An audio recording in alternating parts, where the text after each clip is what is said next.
नमस्कार दोस्तों, स्वागत है आपका परत दर परत व्यू चैनल में। मैं हूं आपके साथ इंद्र मोहन शर्मा। विश्लेषण में आज का मुद्दा है, क्या विजय संकल्प रैली अशोक तंवर को विजय दिलाएगी? लोकसभा चुनाव को लेकर सिरसा सीट पर जैसे जैसे तेज होती जा रही गर्मी, वैसे वैसे सिरसा सीट एक हॉट सीट बनती जा रही है। और इस हॉट सीट को देखते हुए और यहाँ पर बीजेपी की ओर से विजय संकल्प रैली की जा रही है। पहले गोरीवाला में की गई, फिर नरवाना में की गई, जिनको हरियाणा के मौजूदा मुख्यमंत्री नायब सिंह सैनी ने संबोधित किया। और अब स्टार प्रचारक के रूप में पूर्व मुख्यमंत्री मनोहर लाल खट्टर रानिया में विजय संकल्प रैली को संबोधित किया। और उन्होंने इस रैली के जरिए मतदाताओं से एक और जहां अपील की कि वो सिरसा लोकसभा सीट से बीजेपी के उम्मीदवार डॉक्टर अशोक तंवर को भारी मतों से जितवाएं। इसके साथ साथ उन्होंने पूरे आत्मविश्वास के साथ ये भी कहा कि सिरसा ही नहीं बल्कि हरियाणा की सभी 10 लोकसभा सीटों पर कमल के फूल खिलेंगे। और इतना ही नहीं, उन्होंने ये भी कहा कि करनाल विधानसभा के उपचुनाव में भी कमल का फूल ही खिलेगा। यानी कि इस चुनाव में इस बार हरियाणा में 11 कमल खिलने की बात पूर्व मुख्यमंत्री मनोहर लाल खट्टर ने कह दी है। उन्होंने बीते 10 वर्षों में जहां केंद्र में मोदी सरकार की उपलब्धियों को गिनवाया, वहीं उन्होंने हरियाणा में करीब 9.5 वर्षों तक जो सरकार बीजेपी और उसके साथ साथ जेजेपी के गठबंधन के तहत चली 4.25 साल, उस सरकार के उपलब्धियों का भी उन्होंने जिक्र करते हुए कहा कि जो विकास कार्य बीजेपी ने करवाए हैं वो अभूतपूर्व हैं। और उन्होंने कांग्रेस और अन्य विपक्षी दलों को लपेटे में लेते हुए, निशाना साधते हुए उनकी जमकर आलोचना की, तीखी आलोचना की। उन्होंने कहा कि बेशक विपक्षी दलों के नेता किसी भी तरह की चालाकियां कर लें, किसी भी तरह के हथकंडे अपना लें, लेकिन सरकार, हरियाणा की जो मौजूदा सरकार है, वो कहीं जाने वाली नहीं है।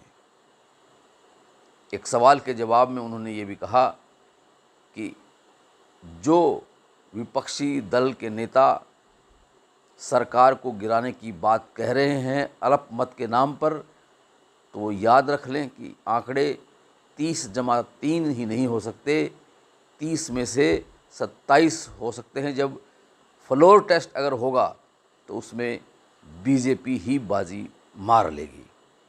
यानी कि पूरी तरह से आत्मविश्वास के साथ पूर्व मुख्यमंत्री मनोहर लाल ऐसे बोल रहे हैं जैसे वही हरियाणा के सुपर सीएम हैं। खैर, अब सवाल ये उठता है कि क्या इस तरह की विजय संकल्प रैलियां सिरसा से बीजेपी के उम्मीदवार डॉक्टर अशोक तंवर को विजयी बना देगी? हालांकि अभी तक तो यह मुकाबला बहुत कड़ा होता जा रहा है।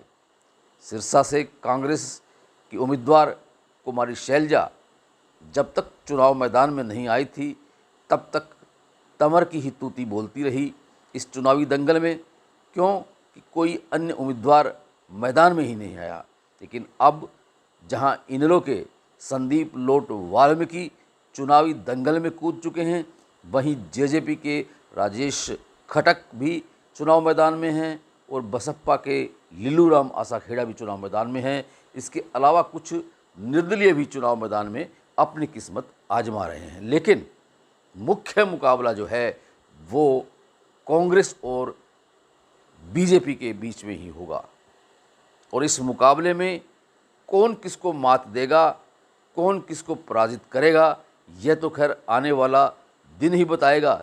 और मतदाताओं ने अपने मन में क्या ठान रखी है, ये मतदाता जहां खुल के कुछ बोलते हैं, वहीं ऐसे भी मतदाता हैं जो चुप्पी साधे हुए हैं। वो ऐसी चोट मारेंगे वोट से कि वो हैरत अंगेज नतीजे आएंगे। इसलिए हालांकि दोनों तरफ से दावे जीत के किए जा रहे हैं, लेकिन अब देखना ये होगा कि इस जीत को असल मायनों में कौन दर्ज करवाता है। इस गर्मी के मौसम में दोनों प्रत्याशियों की ओर से, उनके समर्थकों की ओर से खूब पसीना बहाया जा रहा है और एक दूसरे को पराजित करने के लिए पूरा जोर लगाया जा रहा है। लेकिन असल में जीत उसी की मानी जाएगी कि जो अपने प्रतिद्वंदी को पराजित कर देगा। क्या इस बार सिरसा में फिर से कमल का फूल खिलेगा? क्योंकि पिछले 2019 के चुनाव में सिरसा में पहली बार कमल का फूल खिला था और वो सुनीता दुग्गल ने फूल खिलाया था। लेकिन इस बार सुनीता दुग्गल का टिकट ही काट दिया गया, उनको टिकट नहीं दिया गया। इससे सुनीता दुग्गल को मायूसी तो हुई, कुछ दिन वो तंवर के चुनाव प्रचार में भी नहीं आई, लेकिन अब पिछले 2 दिनों से वो चुनाव प्रचार में जुटी हुई हैं। रानिया की रैली में भी वो संबोधित किया उन्होंने और कहा कि वो अशोक तंवर को भारी मतों से जितवाने के लिए पूरा जोर लगा रही हैं। उन्होंने अपील की मतदाताओं से कि वो अशोक तंवर को उनसे भी ज़्यादा मतों से जीत करवाएं। पिछली दफ़ा सुनीता दुग्गल ने 3 लाख से अधिक मतों से जीत हासिल की थी, लेकिन इस बार क्या अशोक तंवर भारी मतों से जीत पाएंगे? हालांकि रैलियों में जब भी कोई नेता बोलता है तो वो कम से कम 6 लाख वोटों से जीत की बात करता है अशोक तंवर की। लेकिन अब देखना ये है कि इस चुनाव में कौन जीतता है। विश्लेषण कार्यक्रम में आज इतना ही। कल फिर किसी नए मुद्दे के साथ आपसे रूबरू होंगे। तब तक के लिए इंद्र मोहन शर्मा को इजाज़त दीजिए। और अगर ये चैनल परत दर परत अभी तक आपने सब्सक्राइब नहीं किया है तो कर लीजिए, बेल आइकॉन के बटन को होल्ड क्लिक कर लीजिए, ताकि जब भी हम किसी भी मुद्दे पर विश्लेषण करें तो उसका नोटिफिकेशन आपको यूट्यूब पर मिल जाए और आप उसे भली भांति देख सकें, परख सकें। ये वीडियो अगर आपको पसंद आया है तो इसे लाइक कीजिए, शेयर कीजिए अपने मित्रों को, परिचितों को। आपका बहुत बहुत धन्यवाद, बहुत बहुत शुक्रिया।